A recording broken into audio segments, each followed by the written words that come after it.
all. It's Nicole Cutts here with my trusty canine companion and walking buddy, Artemis. And we're just out here to get some fresh air and some sunshine and enjoy our nature walk. But I wanted to share a little suggestion with you, which has to do with being mindful. You know, I have a lot of clients who are experiencing high degrees of anxiety and stress, and it's a challenge to just stay in the present moment. But when you can do that, you can find peace and contentment.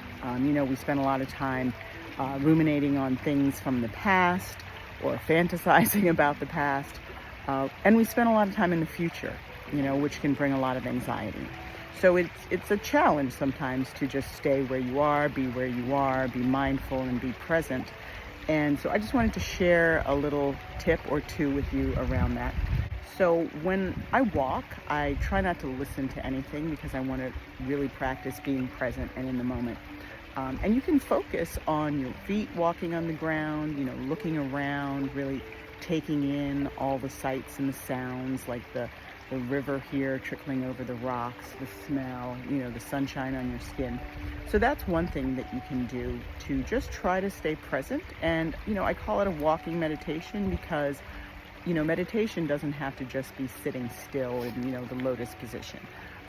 As a matter of fact, it's helpful to incorporate it in your life because the peace and the contentment that you're looking for, you want to bring throughout your life. So you don't just leave it on the mat or, leave it in the dojo or wherever you practice your meditation, yoga, etc. You want to bring it into your life. So that's my tip today. Take a nature walk. Even if you're not out in nature, wherever you're walking, just take that opportunity to practice being mindfully present. Artemis doesn't have to practice so hard.